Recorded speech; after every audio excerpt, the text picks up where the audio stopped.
You're about to join Jerry Parker, Moritz Siebert, and Niels Kostrup-Larsen on their raw and honest journey into the world of systematic investing and learn about the most dependable and consistent yet often overlooked investment strategy.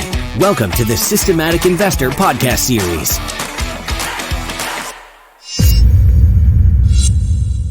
Welcome back to this week's edition of the Systematic Investor Series with Jerry Parker, Moritz Siebert, and I, Niels Kostrup-Larsen, where each week we take the pulse of the global market through the lens of a rules-based investor. For long-time listeners, our conversations are intended to keep you focused and inspired to continue your trend-following journey. And if you're newer to the show, our hope is that today's episode will trigger your curiosity to check out the back catalog and all of the past episodes that you may have missed. Jerry, Moritz, good morning, good afternoon. How are things on your side?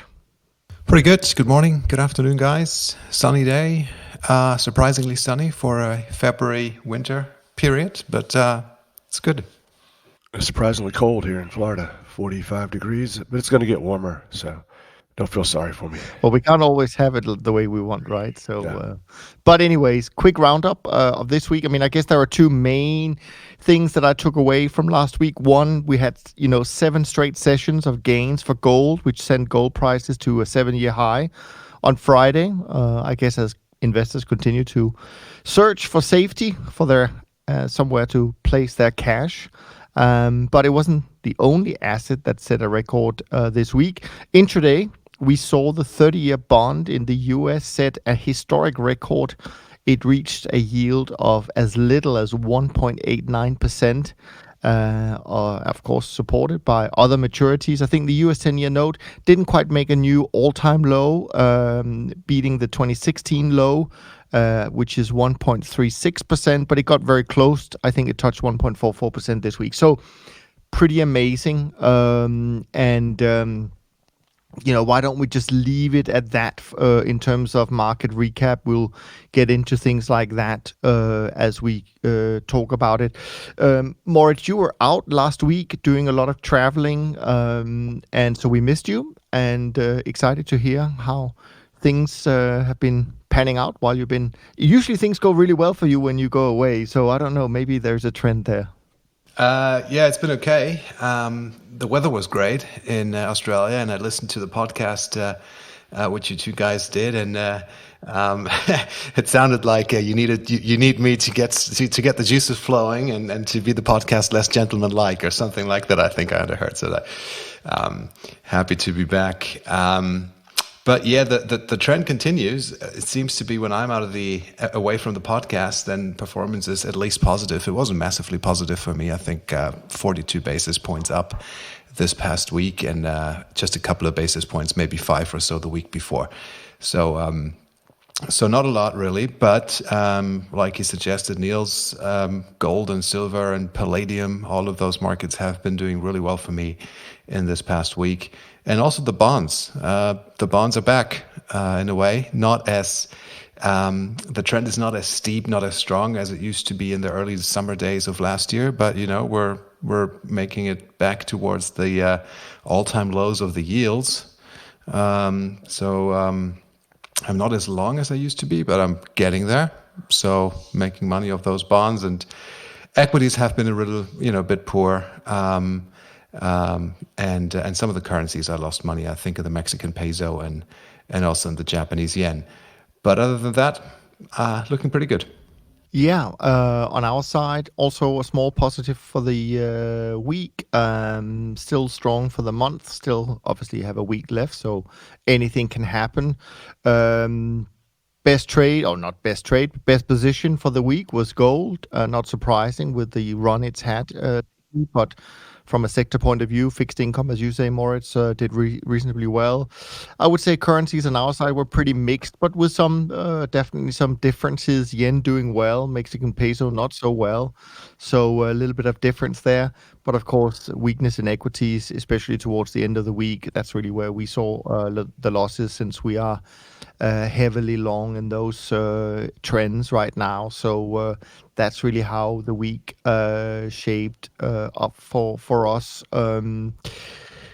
Equities still in focus, Jerry. So it's always interesting to hear whether single stocks have come up with any surprising trends while we've been away for the last week.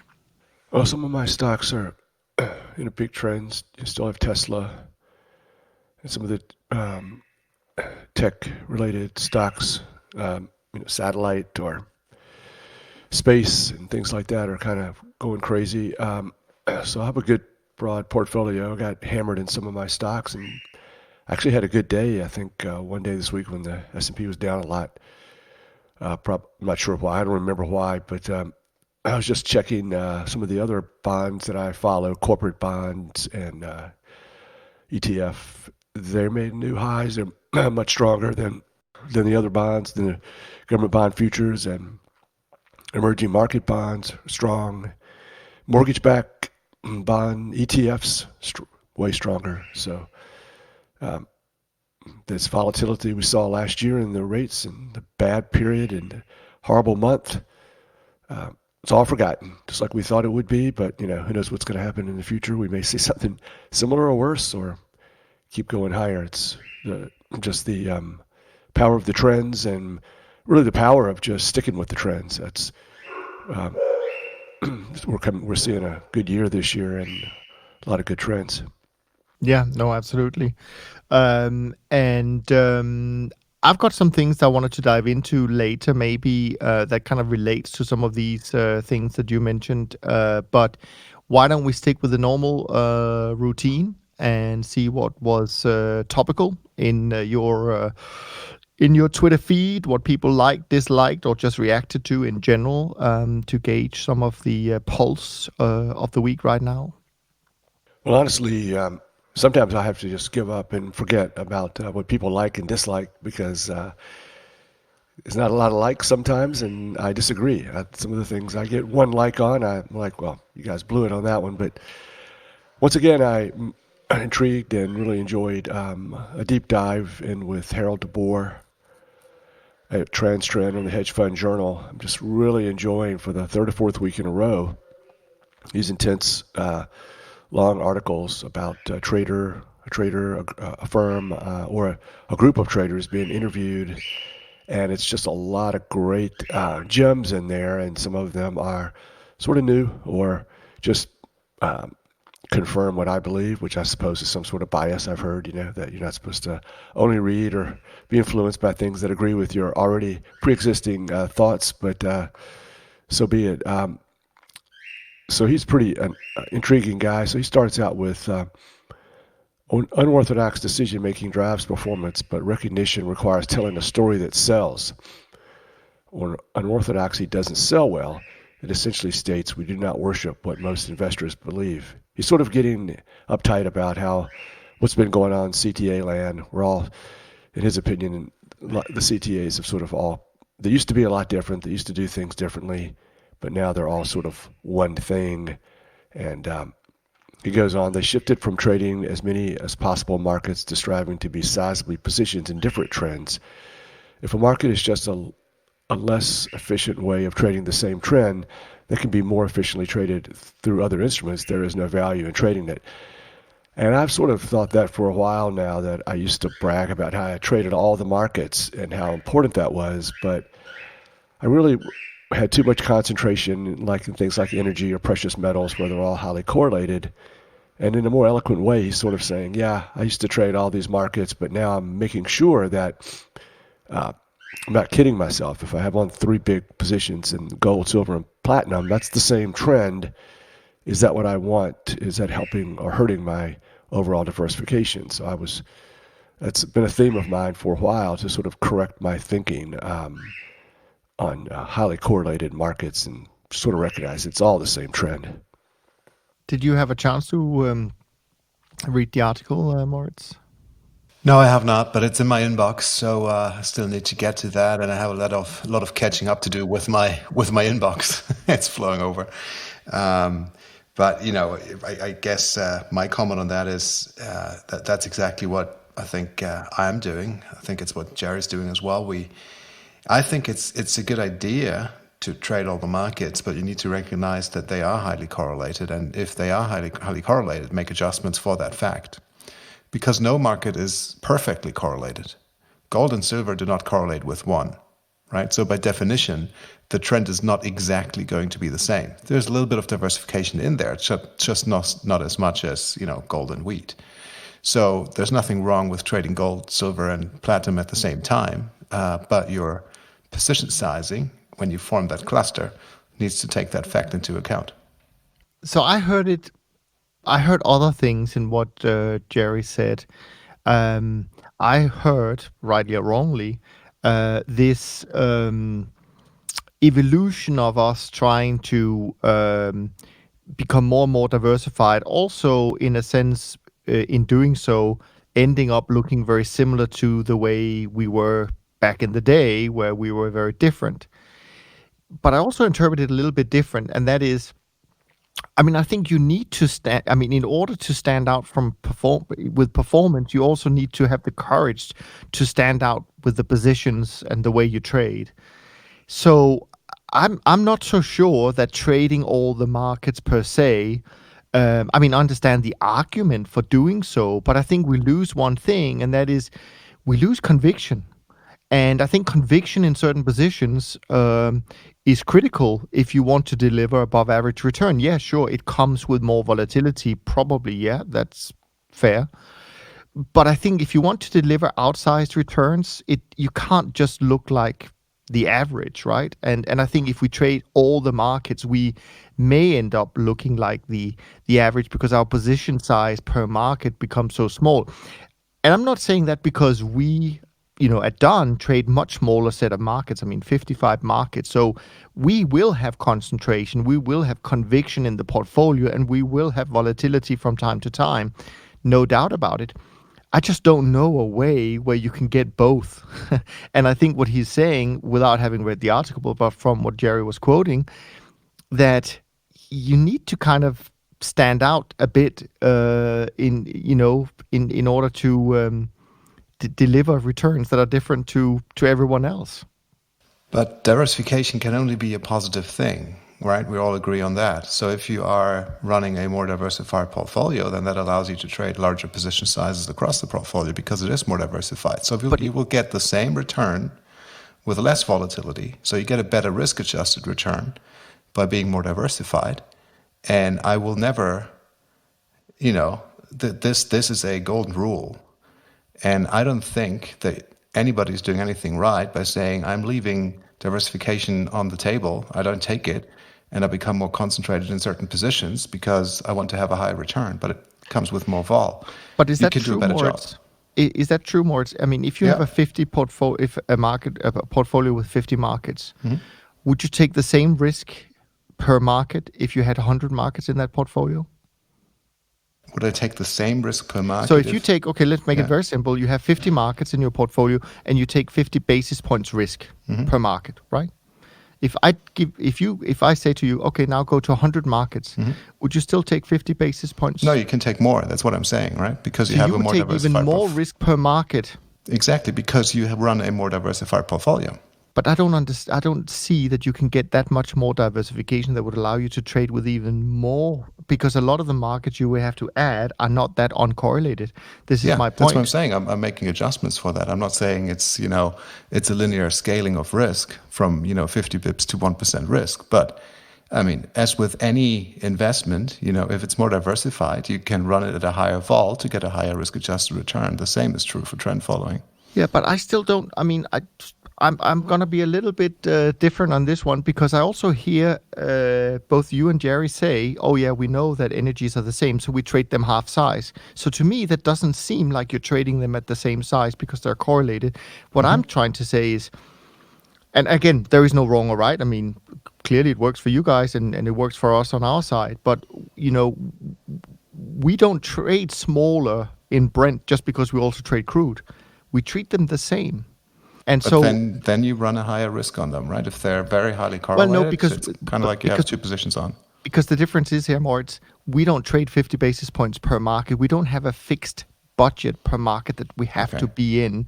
We adjust the overall risk budget of the portfolio according to the conditions. And so we could both be right? But all I'm saying is, when I think about someone adding a 50 more markets, I don't think of someone adding 54 markets or another 50 markets taking the exact same risk as they did on the first, because at some point you're going to end up with huge positions, not to say massive amount of margin being used if you're just doubling your position number of positions, but with the same size. I think the core of your argument I don't agree with, Niels, and that is that you're not diminishing anything. It's sort of like if you have a positive system and you go in and you have a team of people that play 50 blackjack tables, and then that is going to be worse than if you had 100 people playing 100. All you're doing, you're having the same edge, and you adjust your betting size, like you said, to roughly half per hand or per trade or whatever. But with trend following, and all the trades have the same expectation. Oops. See, if you don't believe that, then I agree with you. But if you believe that all the trades have the same expectation, then all you need to do is just get as diversified as possible and then play your edge out. So if you're trading 100 markets, your overall risk obviously can be a little higher than if you're trading 50 markets. But not a lot higher. Would you agree with that? That this is my core argument, that I agree with you. If your edge is the same and you take more bets in different markets, sure. But if you're low, if you're actually not taking the same bet, you're taking smaller bets now because you have more markets, right? If you go to the casino, you have $1,000. But you have more markets, and so all of those trades have the same expectation. So it's just better, as Moritz was saying. There's no downside. Not if you take smaller risk, right? Because then you might end up having more winners, but it's with a smaller position size. Well, you got to distinguish, because we're going back and forth, and we're leaving out the key word. More risk per trade? No. More risk overall? Yes. So just because my gold position is smaller than someone else's who doesn't cut back the gold when they're trading silver and platinum as well, it doesn't mean I'm making less money. I'm making less money on that gold trade, but I've got more trades. I've got 100 markets versus 50. So the platinum has the same expectation as the silver, as the gold, as all the different markets, the shorts and longs as well. And it just depends, I think, choose your poison. Do you want to see like gold start acting a lot more different than silver and platinum? Well, it's happening right now. It's happening. Gold was up $28 on Friday. Silver's up 22 cents. Okay. I hate that. I do not want to ever see that. Okay. Then you need to trade gold, silver, and platinum, for instance, the same size. Personally, I chose something different. I come in one day randomly. It doesn't matter what style of money management I have, whether I'm using stops, whether I'm using a risk budget or whatever. I come in one day, all the precious metals are down 3 ATRs. And I'm thinking to myself, that's the same damn trade. They're all down 3 ATRs. I'm getting my ass kicked today. I do not want to see that. That's what I've chosen. So it's both. You're going to run across both those situations. Depending upon, you have to make a choice. I'm really going to be a risk manager first and foremost, or I'm going to just suck it up because, those are different markets. They're not correlated to one, like Moritz said. They have different patterns. And so I come in one day and I'm getting crushed into precious metals or the currencies or the bonds or the stocks without paying any regard to, they're all sort of similar. Then I'm down with that because there's a positive to that. They're going to have different chart patterns, and I don't want to blow a trade. I've seen it many times, just a few times where my track record is dominated a couple of times by this heating oil that doubled in price where crude sort of sat there. And so what it does mean, I think this is what you were going to, Niels, at least this is my hunch, is where you were going with that. We're not going to see our portfolio as dominated by a single trade or a single market as other CTAs. So for instance, gold, right? You've used the word conviction. I mean, I don't have any conviction in any of those trades, but for the last week, with the benefit of hindsight, could look back and say it would have been so much nicer to have a larger gold position. And had I a smaller portfolio with less markets in it, then the dominance of gold would probably be more, visible in the daily returns. But there's a flip side to that argument, right? It worked last week, and it worked on the upside, and it's a nice to have. But the flip side is the risk side. And my point is that I can get a more diversified portfolio with a better risk return profile by adding more markets to it, even if they're positively correlated. And there is no limit to that benefit. The limit becomes smaller with every market, or the benefit becomes smaller with every market that you add, but it's still positive, unless the market is perfectly correlated. I mean, I agree with that. I mean, I agree with that of course you can certainly find markets that are adding benefit to you without a doubt. And I'm not arguing that 50 markets and 100 markets, these are the numbers, right? But I base it on two things. One is, of course, that you get to a point where you're already trading 10 equity markets. So will equity market number 11 do much for you? Probably not. And I think we're saying the same thing on that. But the other thing I'm basing it on is my own conversation with Harold de Boer from Transtrend, where he explains, and it's in one of the interviews with him, where he says, in the old days, we used to trade 350 markets. They were one of the most diversified, as far as I remember. I apologize if I'm quoting you wrong, Harold, but they were one of the most diversified managers I've ever seen. And in our conversation, he said, but we realized it doesn't really work. So they started trading fewer markets. I'm not saying they're going that's right back. Yeah. But I just quoted that. He just said a quote about that, and that's back to the point we were making, which is I'm realizing that gold, silver, and platinum are the same thing. So why am I thinking I'm trading all of these markets when it's the same quote-unquote trend? So you're making our point, which is, yeah, you don't want to do that. You're not gaining a lot by you trade one of the three or all three. Those are problems. If you trade each one of the three, but slightly smaller, then that seems to be the compromise that I've chosen. But if you went to somebody, if someone came to you and said from the stock world and said, I trend follow stocks only, and I'm very happy, I got lots of diversification, you would say, well, not as much as me. I have currencies, commodities, bonds as well, longs and shorts. So I appreciate your trend following. I appreciate that you're trading a lot of equities, but you're not doing shorts. You don't have these three other sectors. You're really blowing it. You could school them and tell them very convincingly that they needed more diversification. It just doesn't stop at your 50. It goes up to 100 or 200 or 300. One of these days, CTAs like us will be trading, maybe 100 different markets that are not. There's not really a discernible overlap. The correlations are fairly low, and that's the more and more markets that you can trade like that or craft the portfolio to maximize that real diversification, the real trends out there, the better trend following looks. I think Jerry may be the perfect example with his decision to break up the equity indices into the single stocks and milk all the diversification out of those. You could say, why do that? Just stay with the S&P 500, but he didn't do that. He, selected a couple of stocks out of those indices to get that diversification benefit and get more bets on.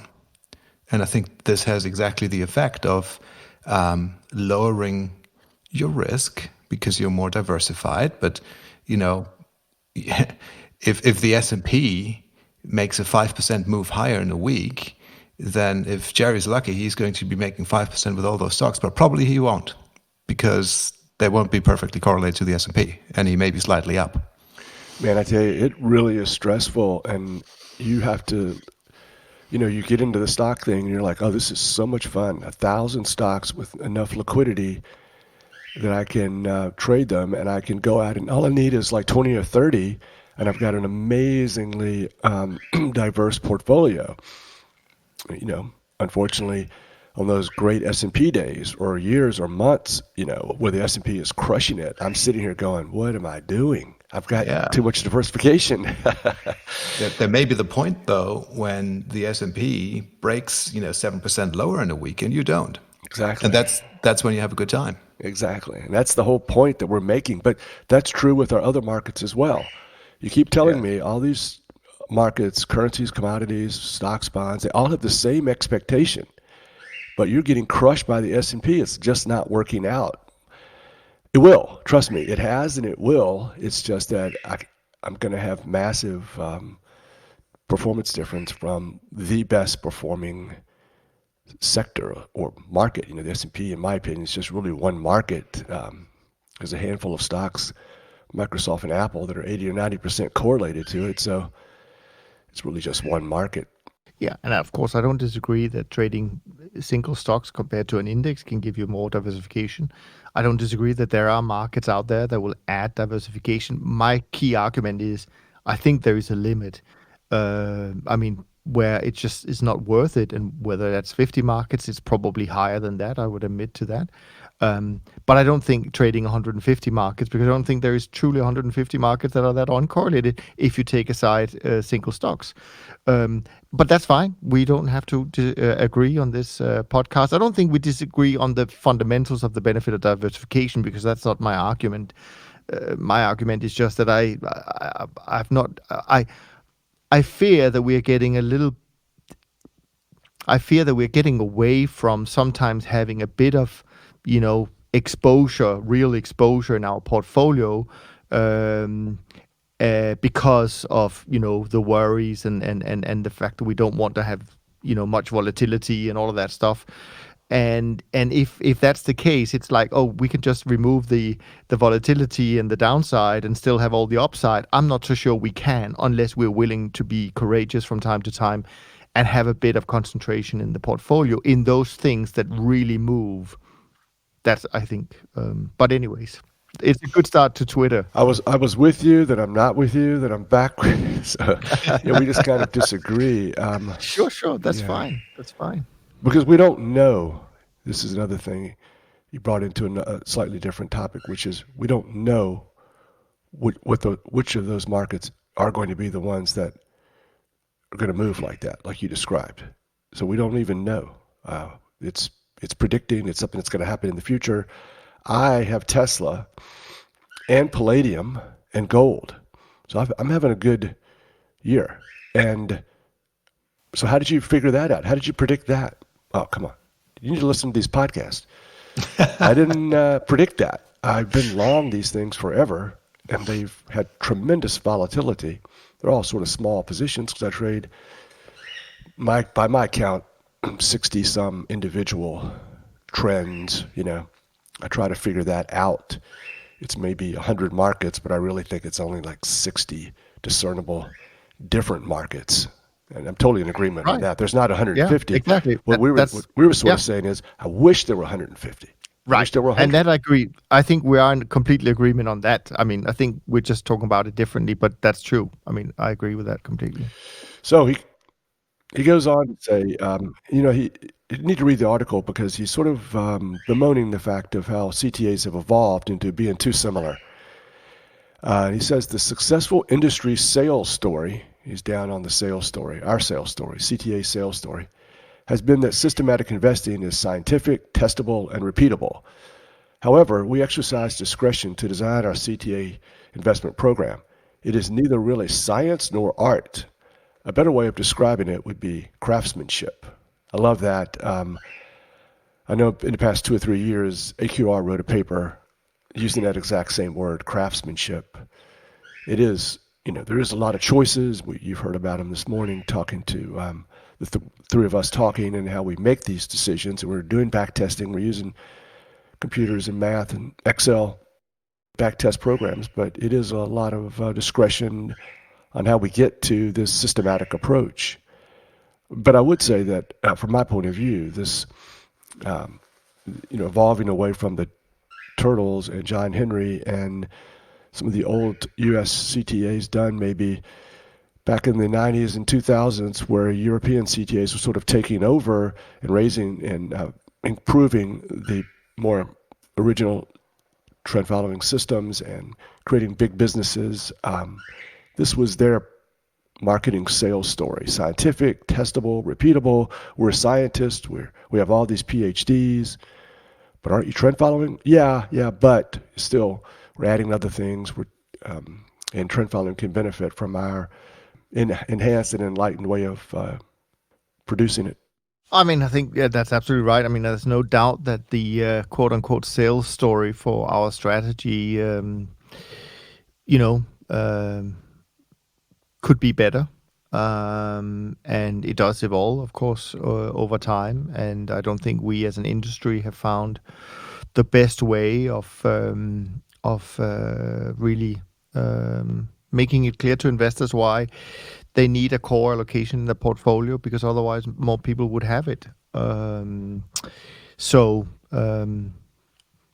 And in the article, he also goes on, I think, to say something like institutions and clients desired this sameness, is that they wanted to allocate to this asset class of CTAs, and they embraced the idea that it would be index only, for instance. It would be no single stocks. You're confusing me. I don't need that. I want to put you in this basket, and you need to behave this way. Yes, we want vol targeting. Yes. And so all of these things he complains about, like what happened to all of us CTAs who are doing crazy things. So if Jerry says all of a sudden, I'm going to trade single names, wonderful, perfect. Give Jerry some of your money. If Dunn is going to do 50 markets and indices, oh, that's different. Let's add them. We welcome that. We embrace that. And I think he's sort of complaining like everyone just started doing kind of the same thing. And there was a right way and kind of a kooky way of doing trend following. And he wants everybody to get back to being different. And so we're looking at these trends, but there's so many different ways to create programs that are more diversified. And so people start picking different managers rather than just saying, well, if you have Winton, you have enough. If you have Transtrend, or if you have Aspect, then that's what you need. One or two of those and you're done. And so I hope he's right, because there's a lot of interesting things going on, niche players that, yes, it is trend following, but it can look a lot different than the larger firms. And that's certainly something I come across. And when you really get a chance to talk to investors about their choices and their portfolios, I mean, I think it's pretty rare to hear people having more than 2 CTAs in their portfolio. I mean, let alone having CTAs in a portfolio. But if they do, it's like down to 1 or 2 names. So I do think that is a really important point, that even though we are correlated, that doesn't mean our returns are the same in any shape, form. So I think I like that point a lot, and I think we should be better at explaining our differences, and hopefully investors will be better at embracing those differences. How can you be different? I mean, I've been thinking about this for quite some time, and because, the trend following rules, if you will, the genie's out of the bottle. I mean, there's all those indices out there, and, books written about trend following. It's not a secret how it's done. I like the word craftsmanship. There's some, stuff out there that you just philosophically have to get right, and you have to have the experience probably to do it in the right way. But if you run a multi-billion-dollar CTA fund that is a long-term trend follower, how are you going to be that different to the next multi-billion-dollar fund that runs a long-term trend following system?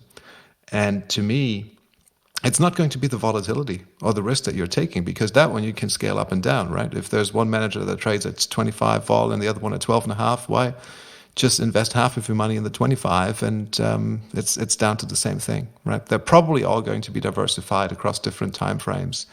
And whether that's breakout or crossovers and all of that, like you say, Niels, every once in a while, every day it will have a slightly different return, but the correlation is going to be very positive and very stable.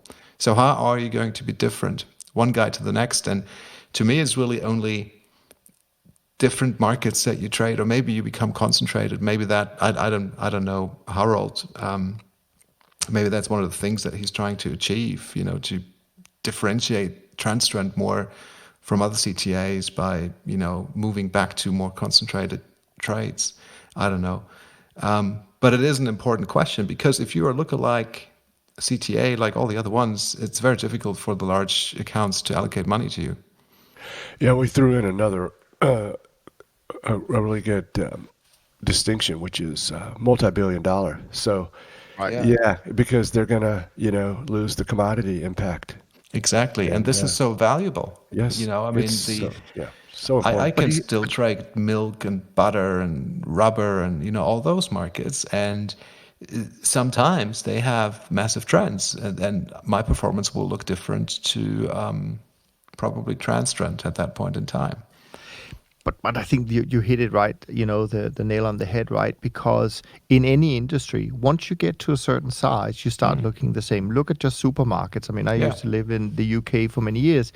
If I go into a Tesco or Sainsbury's, they look exactly the same. But if I go into a corner shop, it's going to be very different from the next corner shop. So I think the challenge to investors, here's the thing.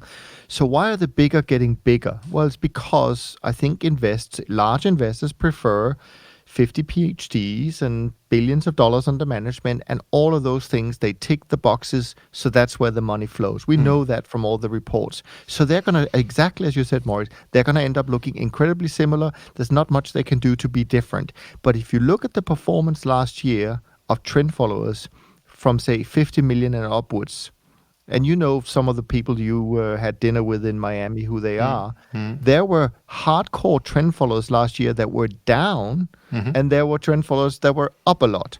So that's the point. We are different, but we are not different once we get to 7, 8, 9, 10 billion per se. Agreed. Yeah, on the edge, we're the time frame and a little bit of the model and all of that, sure. But absolutely. And this is why I think investors should be more bold to look at the 500 million to $2 or $3, $4 billion space, because I think that's where the gems that are still institutional in size, I think, but I think that's where you can find some real gems. Seems to me that those CTAs which are in, say, the 100 to 500 million bracket, let's call those ones the smaller ones, but still institutional sized, right? Yeah. But less than $1 billion, that their performance is more dispersed among just this group, right? Than the larger ones. And there you could also make the argument, well, but they could all trade the commodities, all of them, right? So they should all be using diversification across time frames and longs and shorts and all those markets. And they probably do, but there you can still get a larger degree of separation between them. Whatever it is that drives that, I don't know, but it seems to go away with the larger guys. I think it's choice more. It's choice of markets. It's just choice. When you are smaller, you generally have more choice. When you get bigger, your choices get smaller. Right. That's in my opinion. Exactly what choices are you talking about? Well, I'm curious about markets you trade, and just generally speaking, time frame. You have to be more long term, et cetera, et cetera. I mean, those kind of choices. So you end up as Moritz said earlier, they look very similar, and I think that's what happens. And there's also a little bit of a philosophical element in there. I mean, we know of some CTAs who say, "Oh, I'm not going to be trading financial assets. I only want to be in the commodities, right, or in the bonds, and they will and FX, but they will never trade equities." And obviously, this will then make a huge difference.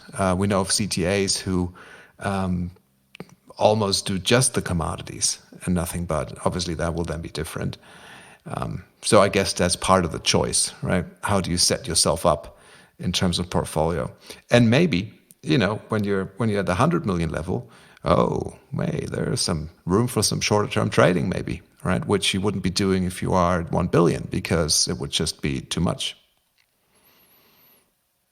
So that type of stuff, I guess, is what I think should make allocators and investors think about, like you say, Niels, giving those in the 100 to 500 million bracket a shot and allocate to more of those guys.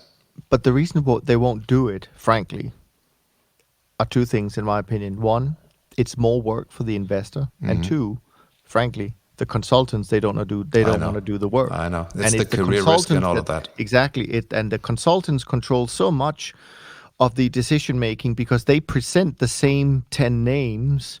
I mean, some of the way it works in reality is, and I don't want to offend anyone here, but that's what we are being told. We're being told by some consultants, not everyone, but some consultants, oh yeah, if you want us to review you, you need to get 5 of our clients to ask for that review.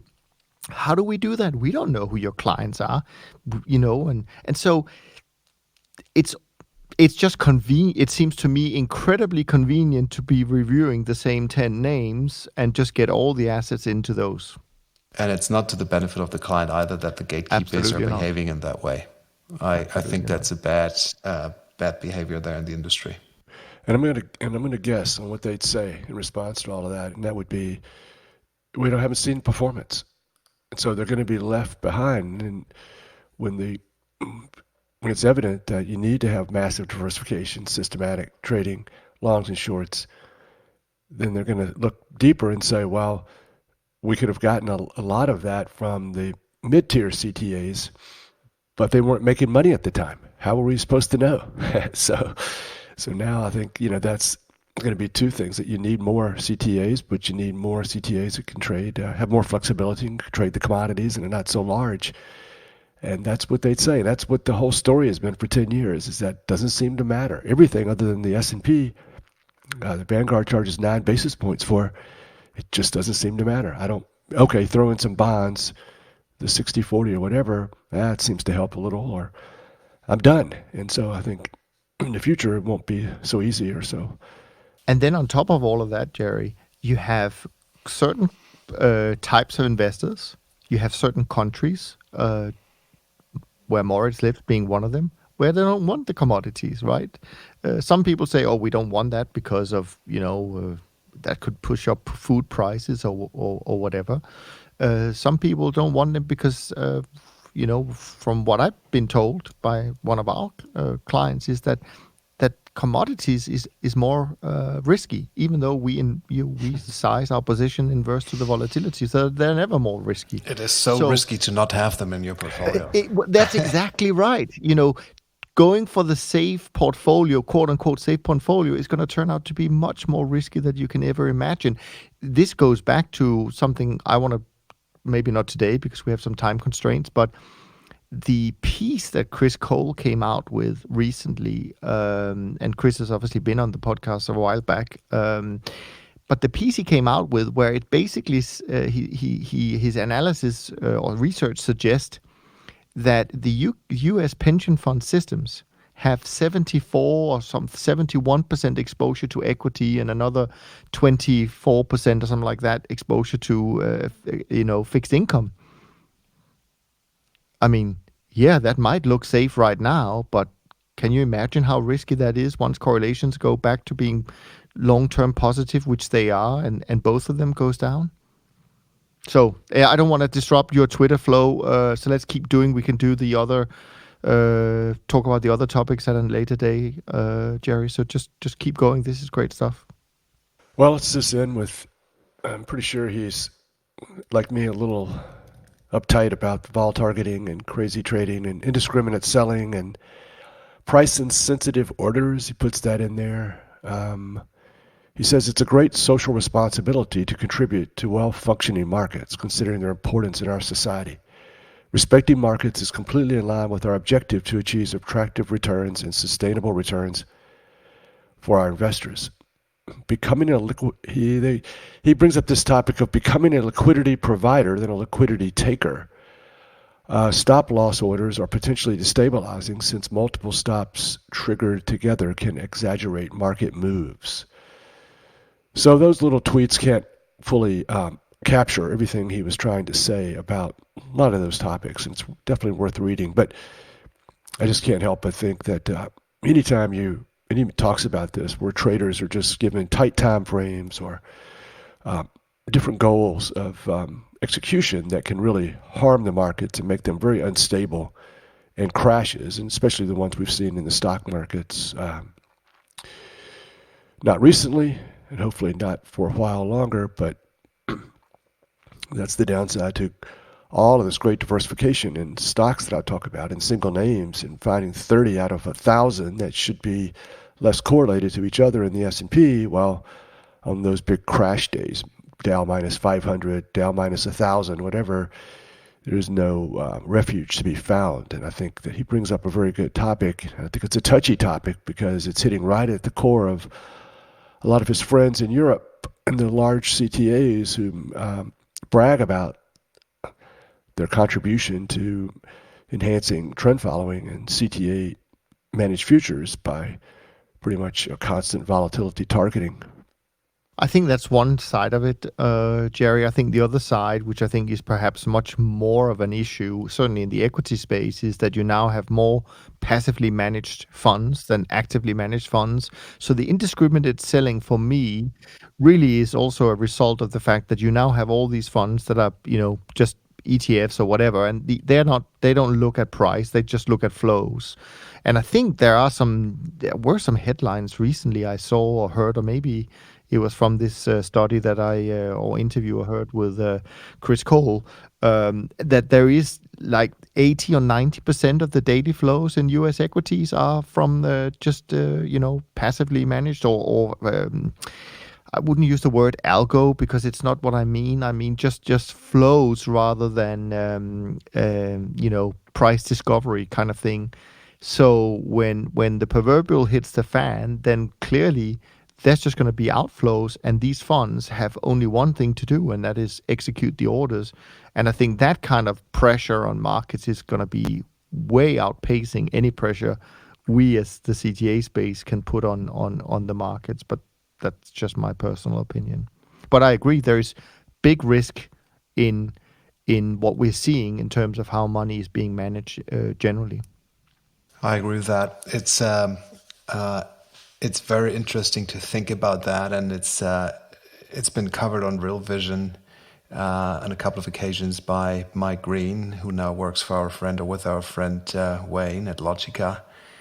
The impact that all those passive flows may have on the market and how destabilizing that may be, because it essentially tries to hit the close or trade at settlement completely regardless of what the individual component of the index has done on the day or what the fundamentals are. It's just, buy the basket, buy them all together. And in addition, combining that with all the short volatility trading, that is another overlay that's happening in the market, be that through vol targeting, which is essentially, a short vol type of strategy that it provides, or outright short vol trading. It could be quite destabilizing. That's right. And it's just the sheer size of it is, who knows how large it is, but it could be very large. Absolutely. So just in the interest of time today, because I know we have some hard stops on our agendas, let's jump to some questions and let's save some of these juicy conversations for maybe next week. First question is coming in from Michael. And Michael writes, you three recently complained to yourselves about how you basically repeat yourselves over and over on the podcast. This is true. You do repeat yourselves a lot. However, in my opinion, this is not a bug, but a feature. Reading or hearing a concept only once usually does not have a lasting effect on the listener, especially if the concept is so simple yet profound as trend following. So for me at least, the weekly dose of your thinking is invaluable because it lets the concept really sink in. A bit like brainwashing, but in a good way. So thanks for that comment, Michael. Now, then comes a little bit of a question. What I would love to understand is who brainwashed you, or did you not need any external help for that? And it was just love at first sight. I know Jerry had his teachings in the Turtle program, but many other turtles did not succeed out there in the free world after they quit the program. So great question, Michael. Let's start with you, Jerry, because I think most listeners are familiar with your story. So the brainwashing of Jerry Parker. Yeah, not only, but I was desiring such brainwashing. I was ready, willing, and able. So I read about trend following, thought it was wonderful from day one, just my office in Richmond, Virginia, 1982, 83, and whatever I could get my hands on.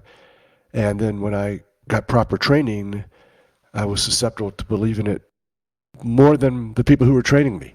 And so, but then as I've said over the years, I was just never really be comfortable hearing new ideas or new twists or new ways of explaining things and understanding and dismiss it. I always sort of just said, okay, I like it. I'm going to absorb it and adopt it as my own, or I'm going to put it in my back pocket for a while, put it on the shelf. These are smart people. I'm not going to rule it out quite yet. And then maybe a year or two later, I'll be able to understand it better. And that happened to me as well. So, but once again, I think there's nothing more important than crafting your 10 commandments. What are your 10 or 20 commandments? What are the things that you really believe in, the core? And we mentioned a lot of them today. So all the markets have the same expectation. So, I mean, that could be number one, or it's in the top 5. And so that's going to really influence and keep in the good stuff and keep out the bad stuff for the most part. You're going to have to always, maybe I'll change my mind after 35 years about something, I want to be the kind of person that's possible. I doubt it, but I'd like to be. What about you, Moritz? Who brainwashed you? Still need the brainwashing and the head washing every once in a while, I guess. But I like the comment because I think it is true. It was certainly true for me. You need to hear things over and over and over again before they really sink in, and you start trusting them, and you no longer deviate from the commandments. That it's not done by just reading about it once or putting it into a spreadsheet for one time, and that isn't how it worked for me. I mean, I got handed my head on a platter to me after the crash of the tech bubble, when I was not yet a full systematic trader and had all those positions on in tech stocks because it was just very cool. And that's when I decided, well, I need something that I can at least test, right? And where it can at least quantify the risk, and there's trend following. So I started to get into that. And for me, it was just reading everything that I could possibly find on the topic from many, many different sources, at Coda and Market Wizards, and all the books about trend following and papers, and reading about the firms and reading about Chesapeake, and trying to get my head around what it is that they do, and replicate things, test it, try it out, and fail, gain the experience, fail again, and eventually get it right. I hope you never know whether we get it right, but it's been, we've said this before, it's this process and that journey that I think all of us have to go through. There's no person that I know that is a born trend following trader that comes to this world and is a trend following trader. That stuff is difficult for your brain to really accept, for your emotions to accept and live with, and therefore it requires teaching. You can teach it yourself. It doesn't require an external teacher. Maybe a coach is a great thing to have, but I don't think it's a necessity. You can teach it yourself, but it is nothing that you can teach yourself in a day or two. It is a very repetitive, humbling thing that you have to chisel into your head in a way over a long time, and then it stays there. And then a lot of things in life become, this is actually a very benefit. Once you, in my case, once you have that mindset, a lot of things in life become visible through a lens of probabilities and bets and trend following, and the decision making kind of changes, and you get a different perspective on other things in life than just your portfolio. And I've actually found that very beneficial on a personal level as well. So there's something to be gained from that line of thinking in addition to improving your portfolio. Yeah, no, absolutely. I mean, from my perspective, I think experience has been a really important part of building my not just understanding but belief in trend following. I mean, I started out as a government bond trader back in the 80s, so I know what it's like to trade without any rules and how it's like to lose a lot of money without any rules. But then being introduced to the concept, starting investing, in the space back in the early 90s. Invested with Jerry. I missed the 93 for our clients, but I think 94 is probably when we deployed some money with Jerry. So I think just building up the confidence. Back then, there were no podcasts. There were very few books written about it. So it wasn't kind of a place where I could just go and just learn about it. That came later when you add, as you said, Moritz, you add a lot through listening and reading and all of that stuff, but just the experience, just seeing it firsthand, and how it made sense and how I could relate it back to my own trading and experience. It just made so much more sense to do it this way. So absolutely. Just this week I was looking at some new ideas and trading and things I've been working on for a long time, and I came to this conclusion that with this new sort of strategy or idea that I would have done this trade that I've criticized over the years because I've read about other traders doing this trade. And I was like, that's not a trade I would have done. And they were wrong to do that trade. And then immediately when I saw that chart and then I had this new idea that I think is promising, I was like, oh, darn, maybe that's why they're doing this trade.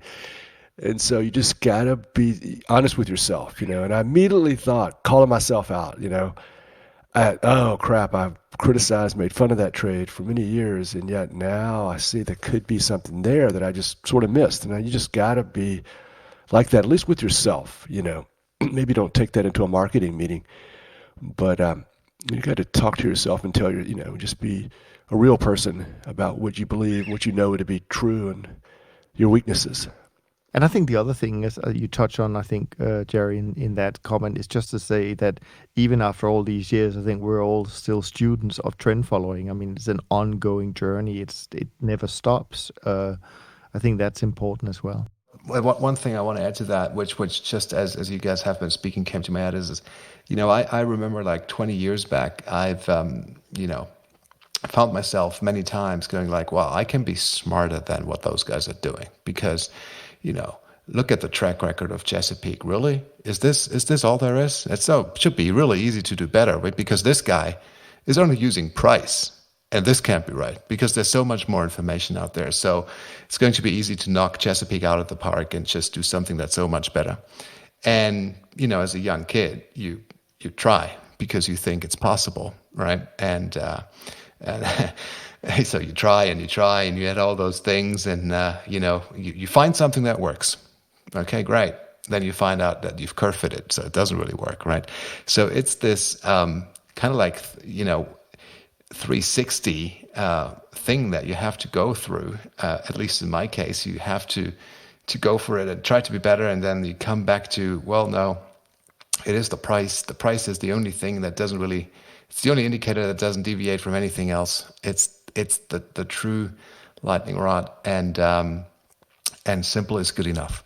That is very important arrival point. That's good, because I was thinking that I made the decision as well because and I knew pretty quickly or that I was not going to be the type of person or be able to do the same things that some of the larger firms were doing, the PhDs and all of that stuff. So I said, okay, here's how I could possibly win. I'll be the most robust. I'll have the fewest number of rules. I'll only do long-term trend following. I'll be as diversified as possible. I'll do stocks. I'll be the one who sticks with the tried and true, the most boring, the most conservative way of approaching this as everyone. Maybe that'll be my edge. And for our first 10 years, we made money every year. And we had tremendous volatility, great drawdowns. Nothing looked good. The Sharp was probably not that great. We were just consistent. And I was like, this is another thing too. Just be consistent. People don't pay a lot of attention. And you could just say, we make money like almost all the time. And so there's many different ways you can distinguish yourself. Just get in there, figure yourself out, what you can accomplish. And you'll have your day in the sun possibly. And if I'd have done more of that, my track record would look even better. Less is more for me. Great stuff. I think I'm going to leave the next few questions for next week. So sorry, Brian, JJ, and Jacob and Adrian. I know you're sending questions and we will definitely get to them. But This was a little bit longer answer to Michael's question, which was great, and I think people got some value from that. So, but we have some hard stop today in terms of time. In terms of performance, which we normally recap, all the indices are doing well for February. Beta 50 up 3.25, SocGen CTA up 4.25, SocGen Trend up 5.64, and SocGen Short-Term Traders Index up 1.45 for February, and the Bridge Alternatives is up just above 4%. Let me also say that if you've missed it in some of the prior episodes, there is a new release of a guide that I call the Ultimate Guide to the Best Investment Books of All Times. So if you want to get, more than 100 different titles for you to read, just go to the website, toptradersunplugged.com. But I also want to say, before I leave you, I want to say that we don't take your attention for granted, and the journey that we're on is solely because of you gifting us your time every week and attention. So much love and appreciation to everyone out there who took a chance on the show and who have become part of this audience. It seems, it means so much to us. And it's really your energy and enthusiasm and engagement that, with what we do, that keeps us going, even on a day where both Jerry and I feel a little bit under the weather, as you probably can hear. So on that note, we're going to wrap up this week's conversation. We hope you enjoyed it. And from Jerry, Moritz, and me, thanks so much for listening. And we look forward to being back with you next week. Thanks for listening to the Systematic Investor podcast series. If you enjoy this series, go on over to iTunes and leave an honest rating and review. And be sure to listen to all the other episodes from Top Traders Unplugged. If you have questions about systematic investing, send us an email with the word question in the subject line to info@toptradersunplugged.com, and we'll try to get it on the show. And remember, all the discussion that we have about investment performance is about the past, and past performance does not guarantee or even infer anything about future performance. Also understand that there's a significant risk of financial loss with all investment strategies, and you need to request and understand the specific risks from the investment manager about their products before you make investment decisions. Thanks for spending some of your valuable time with us, and we'll see you on the next episode of The Systematic Investor.